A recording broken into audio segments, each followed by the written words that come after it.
þurfum að grafa svolítið í það sem að við þurfum auðvitað menn að gera að reyna að tengja það sem að Jesú var að segja yfir í alls konar önnur trúarbrögð, er eitthvað svona samanburðar trúarbrögð í raun, er eitthvað sem að líkist honum og Aborigines, Ástralíu eða með einhverju sjamanum í Perú eða Inuítum, hvaða svipuðu element eru þarna sko.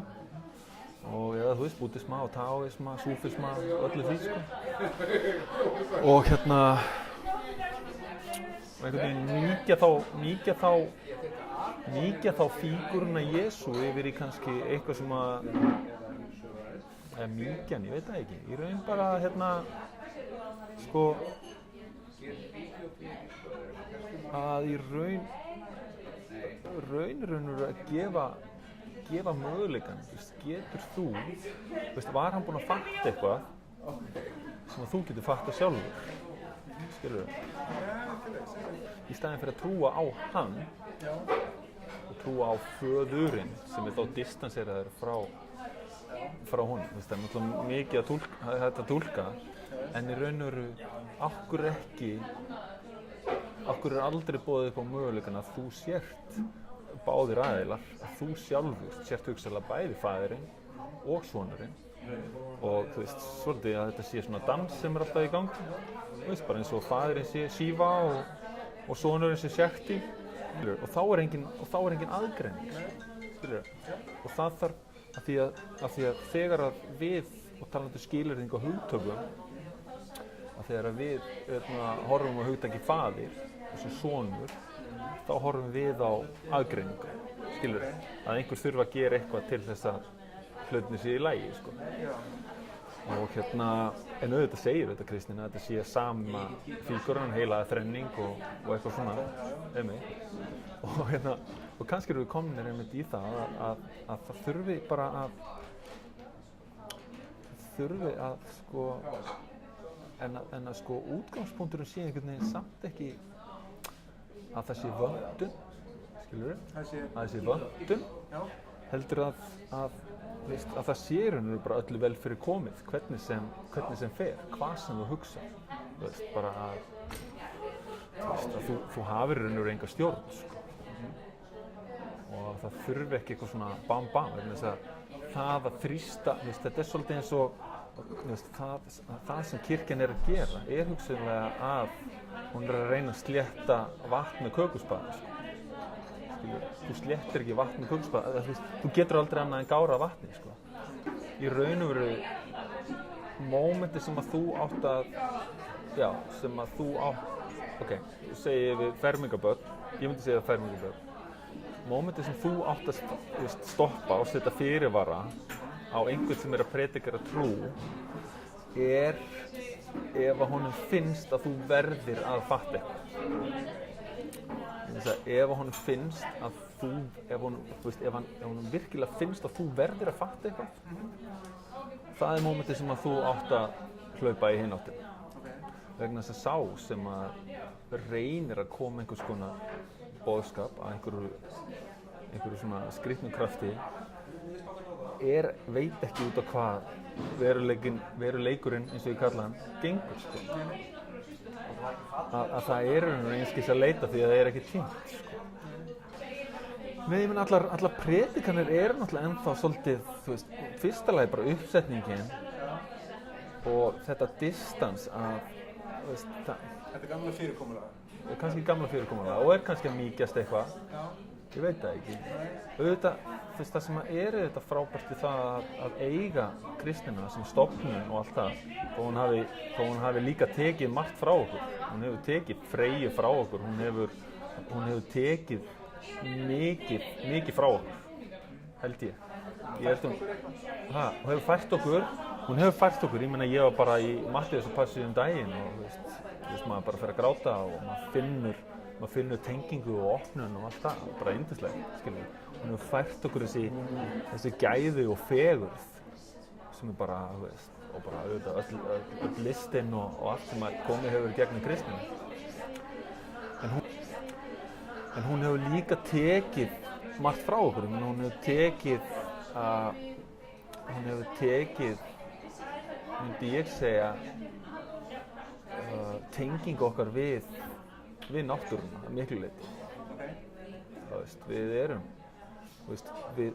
það er ekkert voða mikið skoðað hvað er í til dæmis í goðafræðin okkar, inn í Eddunni og öll skilaboðin þar og hvað var fyrir Edduna, hvaðan er hún tekin, keltnesk goðafræði sem á sér held ég eldri rætur í einhvers konar sjamanisma og allt þetta og náttúrulega svolítið alltaf hefur verið náttúrulega mjög karllæg skilur og náttúrulega bara alltaf í gegnum faðirinn og alltaf svolítið karllæg og þannig að skilur hún leyfir ekki mikið, hún gefur ekki mikið rými í mistök, í flipp, hún er svo alvarleg, svona solemn, skilur svona bam og líka allir þungin í sem náttúrulega falluð líka í orgelinu og allt það, en hún gefur ekki svo mikið rými fyrir flautur og dans og vitleysu og rugl, skilur. Þú farið ekki að vera hrekkjalómur inn í kirkju. Þá ertu bara stimplaðið sem geðveikur eða skrítinn eða eitthvað svona. Og þannig er svolítið samfélagið. Það gefur ekki mikið rými af því við erum rosalega kristin. Ég meina við erum þá rosalega alvarleg þegar einhver deyr, eins og það sé eitthvað óeðlilegur hlutur á lífinu. Og öll tónlistin og bara heyr himna smiður og allt þetta óbærslega fallegt. En á mínu valdandi, skilur, og líka þetta þú ert alltaf blóm sem að köttast, skiluru, eða eitthvað og þú veist, það vantar eitthvað bara flæði og fegurð í þetta, sko. Nei, ekki vantar, en ég vil segja, hún kemur með ákveðna fegurð, eins og við vorum að tala en hún hefur líka sína galla og eins og kannski var trúarbrögð og allt, sko. En við raun, já. Þannig að ekki alveg hvað ég staddur með þetta. Kirkja þarf sem dæmi, kirkja þarf að fara hon í geðveikina. Kirkja þarf að fara hon í þá sem eru taldir með geðhvörf, eða tvíhverfu. Það þarf að skoða þessar manneskjur. Þetta eru þær manneskjur sem að geta tekið prestana dýpra, ekki spurning. Skrítið svar, en þar, af því ég held að veruleikinn sé í raun og veru allt. Ok, nú kem ég bara hvernig ég upplifi, hver mín trú er. Að hún er, ég held að þetta sé, já, í raun er bara ein vera. Þessi vera kalla sumir Guð og aðrir Atman og sumir eitthvað annað, Shiva eða eitthvað. Og í raun, verður Guð til þess að losna við einmanaleika sinn, vegna þess að þú ert allt, þá er engin annar. Hvernig ætlar að fá faðm hjá einhverjum öðrum ef þú ert allt? Ef þú ert bara hrein ást og ímyndunarafl. Skilur, þú getur skapað eins og þú vilt, gert plöntur og dýr og fugla og sjó og allt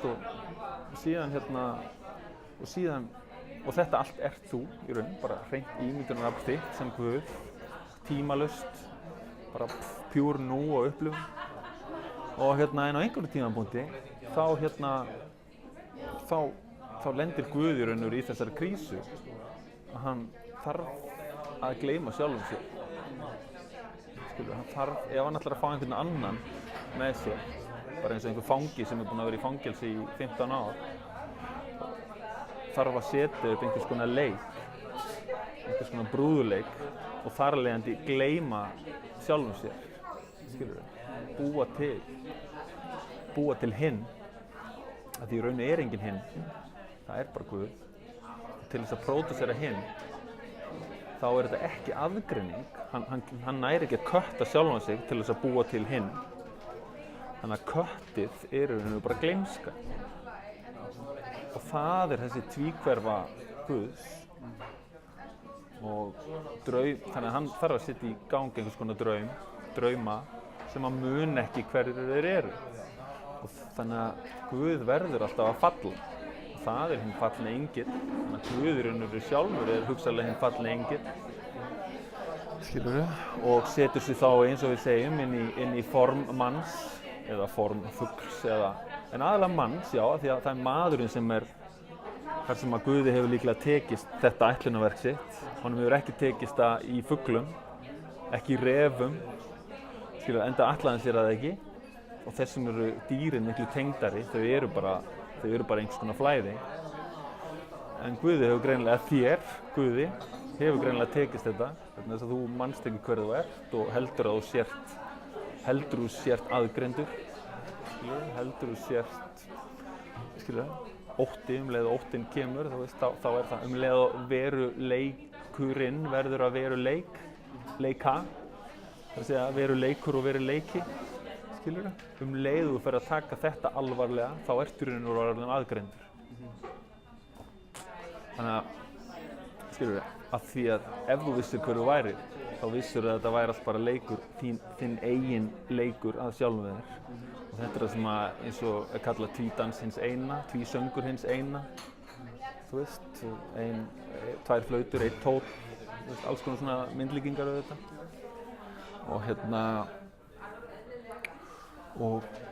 Og þessar upplifanir, þú veist, og þessa einingu, þetta er raun og eilífur dans þess að vera í tímaleysi, í náttúrunni, finna sig og svo að setja í gang og hreyfa eitthvað, að verða eitthvað.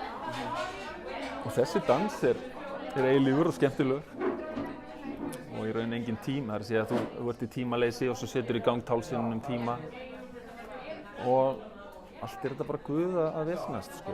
Hann er bæði dreymandinn og draumurinn, sko. Og þegar ef þú getur, og svo er hægt að komast einmitt, við erum náttúrulega alltaf bara, og sérstaklega í gegnum skilgreiningu, þá erum við alltaf bara í draumnum, og erum bara þar í Matrixinu og í Mayanu, eða eins og það kalla, og gefum okkur voða sjaldan tíma til þess að stoppa, og það gerist oftast ekki fyrir við lendum í einhverjum áföllum og einhverju svona. Þá förum við eitthvað að tékka á þessu. Þá förum við og reynum kannski einhverja kundalíni öndun sem er gott, fara út og sumir fara í kaldapottinn og aðrir hlaupa og gera eitthvað, alltaf til þess að reyna að komast í eitthvað svona presence. Og eins og segi, mjög margar leiðir þar og það er það sem einmitt, þarna á kirkjan að taka boltan og búa til upplifun. Hún er ekki að gera það, hún er ekki nema fyrir kannski fámennan hóp, en hún er ekki að ná til fjöldans sem upplifun. Það sem fólk er að gera í dag, fólk er að fara í kakóseremóníur, sitja í hring, anda, fær svo síðan kakó sem bara eykur aðeins hjartslátt og léttir aðeins á þér. Það fastar til þess að vera léttara, skilurðu, og fer síðan í alls konar. Fólk er að fara miklu meira í seremóníur og kanna aðra siði og er að færast aftur inn í náttúruna, næringu og jógað og allt þetta til þess að ná sér í upplifun. Ég man fyrir nokkrum árum, þá gerist það í fyrsta skipti að það var í jólamessu. Þá var slökkt á kirkjunni í lokin, það var bara að spila Heim sem ból, held að það er Heim sem ból, og slökkt og það var kveikt á kertum og það var svona allt í einu myndaðist hlýja og bara í örstutta stund og svo voru ljósin aftur kveikt og þetta er allt svo mikið, sko, þú nærði allt, þér er gefin og að lítill tími til þess að fara von í þig. Bara það að vera að láta standa upp 3-4 sinnum fyrir eitthvað sem þú veist ekki af hverju, sko. Kannski bara til þess að bara vantraust og halda á sofni, skilur, eitthvað svona, skilur. Þess vegna eftir að láta standa upp. Að þú veist, og líka þessi bekkir og eins og skólastofur, þetta er bara, upplifun, sko. Það er ekkert að lesa eitthvað og það er það sem að einmitt kannski fermingin líka, að þurfi að setja inn í ferminguna er að þú þarft að fara þarna inn og þú þarft að láta krakkana finna strax einhverja nýja tilfinningu, eitthvað gott, skilur við. Af því þú veist, það fer ekkert í gegnum frumundar okkar, í gegnum einhver texta eða eitthvað bleflið, sko. Bara ekkert að frella, sko. Og þannig að það þarf annarkvort að kynna þig fyrir tónlist, láta þig finna það, láta þig spila á eitthvað. Tónlistin er náttúrulega ein brú, það getur tekið manni yfir auðveldar. algjörlega sko. Af því orðin eru frekar takmörkuð þegar kemur að trú sko. Og líka bara að þú sért í lagi sko. Já, það sért í lagi. Já, bara að þú sért í lagi. Þú sért bara frábær eins og það er. Já. Bara það vil ég alltaf láta heyra. Ekki að þú sért að missa einhver. Bara ekki láta þau börnin, bara eitthvað svona að það þurfi eitthvað að gerast og þú sért ekki að fatta eitthvað eða darara. Bara reyna að ná til hver ert þú? Sko. Ekki, þér á að vera boðið. Þetta vita allar meðferðar nálganir svona í dag sem eru eitthvað á veg komnar eru það að þér boðið í garð manneskjunnar og þú getur fengið að kíkja á blóminn og koma með einhver smá hint og eitthvað svona en þú ert ekki að fara að neyða einhverja í einhver public park sko, sem á að vera málið sko. Þetta þarf að verða hver ertu, byrja þar og bara pepp. Í raun og veru er þetta allt bara svona eðlilegt ferli, bara skilur við og það er það sem við þurfum að henda út, ég meina það sem eru að drepa fólk er sektarkennd, halda að það sé eitthvað gallað, halda að það hefði eitthvað geta farið öðruvísi, óska sér hlutina öðruvísi, óska sér hlutina betri, allt þetta fjarlægir okkur frá okkur sjálfum og gerir okkur, lætur okkur ekki líða nógu vel. Nema ófullkomleikin er þessi nauðsynlegi ófullkomleiki Guðs sem að verður að falla og setja í gang alla tálsynina, skilur við. Þannig að fullkomleikin og ófullkomleikin er alltaf að dansa og í raun og veru báðir fullkomnir. Bara prestar og þeirra á milli, skilur þeir. Það á bara að vera kolcrazy lið, það á að vera geðveikt lið, geðveikt. Vegna þess að sá geðveiki, hinn vitstóla, það er sá sem er komin út fyrir hugsunina, þessa effing hugsun sem er stærsta hulan af öllu, skilur við.